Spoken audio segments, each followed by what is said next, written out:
नमस्कार दोस्तों, एक नई लर्निंग के साथ हाजिर हूँ और आज के स्टॉक स्पेसिफिक लर्निंग में हम लोग चर्चा करेंगे एक फैशन रिलेटेड ब्रांड का, जिसका ब्रांड्स है रेड टेप। रेड टेप्स जो कि फैशन और ट्रेंडिंग में देखा गया कि इनके पास काफ़ी सारे प्रोडक्टिविटीज़ हैं, खास करके फैशन से रिलेटेड काफ़ी सारे इनके पास प्रोडक्टिविटीज़ हैं। और कहती है इनके अलग अलग स्टोर्स भी आजकल मार्केट में अवेलेबल होते हैं, जहाँ पे इनकी ट्रेंडिंग बेसिस पे क्लॉथ की बात किया जाए, शूज़ की बात किया जाए, इसके अलावा बेल्ट वगैरह बेचती है और पर्सेस वगैरह बेचती है। और इस तरह की डेटा कि इन्होंने कहा है कि मेंस, वुमेन्स, किड्स और एक्सेसरीज का आइटम्स, चाहे वो बैकपैक की बात करें, गिफ्टिंग की बात की जो, और एमी पिक्स की बात उन्होंने ऐसा साइट पे रखा और उनकी सेल्स वगैरह चलती रहती है। चलिए इन कंपनी को लेकर के ऐसा क्या हो गया जो मार्केट में एक लंबी चलती नजर आती है, स्टॉक में एक लंबी गिरावट आ जाती है। और क्या ये प्रॉफिट बुकिंग एक छोटे से पीरियड के लिए था या इससे पहले भी ऐसा हुआ था?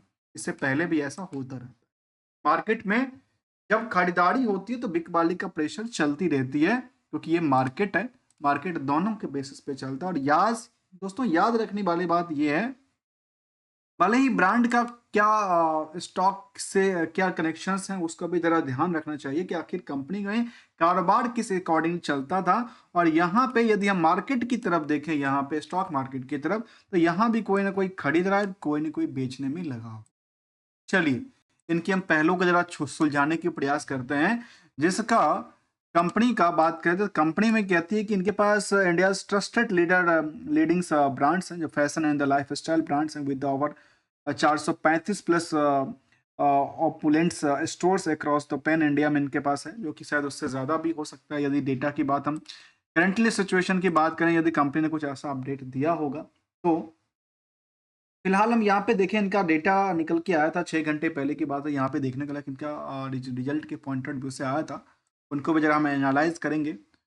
जहाँ तक देखा गया कि बुक वैल्यू है 50 रुपये का, इंटरसिक इंटरसिक वैल्यू है 304 रुपये का, और करंट मार्केट की प्राइस लगातार हायर टू हायर के पास था, जबकि उसको रेजिस्टेंस को तोड़ करके थोड़ा सा नीचे प्रॉफिट बुकिंग देखने को मिला है। अब जो रिजल्ट की पॉइंट ऑफ से समझने की प्रयास करेंगे, क्या यहाँ से मार्केट इनके लिए एक नई पुलबैक क्रिएट करेगी या यहाँ से डीप के लिए भागेगी। जहां तक इंडस्ट्रियल के बेसिस पे कंपनी में स्टॉक में डिमांड है, लोगों का नजरिया है, शेयर होल्डर का मार्केट में लेकर के, जहां पे अर्निंग पर शेयर पे करीब 72x का भीड़ कहता है। और 2 रुपए के फेस वैल्यू पे कितना की अर्निंग करती है, करीब 11 रुपए पर शेयर की अर्निंग है। और शेयर कितना है, 11 करोड़ 80 लाख का। मार्केट कैप भी 11,000 करोड़ से ज्यादा का कहता है, जबकि आरओई और आरओसी काफी बेटे रिजल्ट की बात कहती है, रिटर्न की बात करती है। प्रमोटर्स होल्डिंग भी अच्छी खासी 72% के आसपास। और फिलहाल यदि हम डेट इक्विटी के बारे में देखें तो काफी ज्यादा कहता है, लेकिन नंबर ऑफ करंट रेशो का नंबर देखें तो वो भी थोड़ा सा ज्यादा है, जबकि डिविडेंड का कोई ट्रैक रिकॉर्ड नहीं रहा था। इन सभी के पीछे हम केवल और केवल रिस्क रिकंसिलेशन की पार्ट करेंगे, रिस्क एनालाइज करेंगे। आखिर कंपनी जो इतनी बड़ी इन्वेस्टमेंट करके चल, उनका उनका उन रिस्क फैक्टर से कितने पैसे अर्न करती है, और स्टॉक मार्केट की डिमांड सप्लाई के बेसिस पे मार्केट से कितनी उनको क्या मिलता है, उनको वैल्यूएशंस क्रिएट होती है, यहाँ पे कंपनी का मार्केट कैप बढ़ जाता है। अब इनकी उन पहलों की तरफ समझते हैं, जहाँ पे रिजल्ट पॉइंट ऑफ व्यू से देखा गया कि सितंबर तक का जो डेटा शामिल होगा, यदि हम गूगल फाइनेंस की हेल्प पे देखें तो शायद यहाँ पे कुछ अपडेटेड है, तो यहाँ पे कहती है कि यहाँ पे प्रॉफिट डिक्लाइन कर जाती है। इनकी प्रॉफिट डिक्लाइन कर जाती है करीब 10% के आसपास, जिसकी वजह से शायद मार्केट ने इनको क्या किया, थोड़ा सा बिकवाली का प्रेशर देखा। अब यहाँ पे देखें, यदि हम कंपनी का खुद का कारोबार देखें तो कंपनी खुद भी कारोबार करती है, जो कि 416 करोड़ तक की प्रॉफिट कमाती है। और ओवरऑल कंपनी का जो कारोबार था वही सेम नंबर पे बात कहती है। और इसमें नंबर की बात ये थी कि पहले किसी टाइम में 618 करोड़ तक टर्नओवर क्रिएट करती थी, अभी थोड़ा सा लगातार क्या कर रही है, यहाँ से डिप की तरफ भाग रही है। तो स्टॉक में डिप जाना जरूरी है, क्योंकि यदि कारोबार में डिप है तो स्टॉक भी डिप जाएगा, तो ये इनके समानांतर चल पाती है। जहाँ पे operating profit margin near about 15% के आसपास बनती है। और इसके अलावा यदि प्रॉफिट भी देखें तो करीब 25 करोड़ बुक करती है, जिसमें कि इंटरेस्ट की बर्डन काफी ज्यादा रही। तो जब मुझे एक बात समझनी, जब कंपनी स्टॉक मार्केट में लिस्टेड है, भाई उसके पास फंड की कोई कमी नहीं है, क्योंकि यदि वो बैक टू बैक अपने शेयर को या एसओपी के थ्रू या बाकी कुछ इशू भी कर दे, तो उनके पास फंड आ जाएगा, तो उनको शायद कर्ज मुक्ति होना चाहिए नॉर्मली देखा जाए तो। अब यहाँ पे इम्पैक्ट के देखें, यहाँ पे इनका क्या हुआ, एडजस्टेबल नहीं था, इस वजह से इनको ज़्यादा नुकसान झेलना पड़ा। यदि पूरे के पूरे साल की डेटा की बात करें तो उसमें बहुत बड़ी हलचल नहीं थी। हलचल इसलिए नहीं थी कि जो 2023 में था, 24 में था और लास्ट 12 महीने डेटा था, वहाँ पे सेल्स इंक्रीज करती हुई नजर आती, जबकि प्रॉफिटेबिलिटी में गिरावट दर्ज, क्योंकि इनका जो ऑपरेटिंग प्रॉफिट मार्जिन था उसमें करीब करीब 100 बेसिस पॉइंट की गिरावट दर्ज, इसलिए यहाँ पे ऐसा बात किया।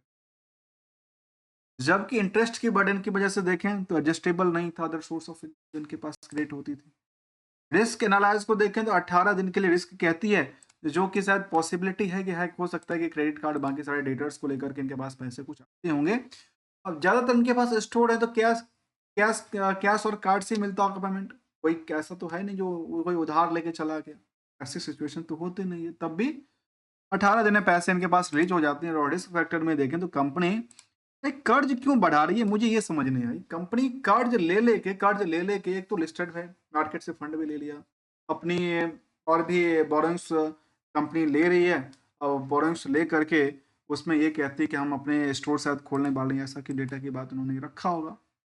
जहाँ तक इन पैसे लेकर के फिक्स एसेट्स में लगातार वृद्धि देखा गया, और इन्वेस्टमेंट कुछ नहीं था, कंपनी का वर्किंग प्रोग्रेस कुछ नहीं था। इनका काम ज़्यादातर ट्रेडिंग का काम है ना, ट्रेडिंग का मतलब शायद खुद मैन्युफैक्चरिंग नहीं करते, कहीं से शायद करवाते हैं, फिर अपने स्टोर में उसको रखते हैं और बेचने का काम, ऐसा शायद ऐसा ही काम की देखने को मिल सकता है।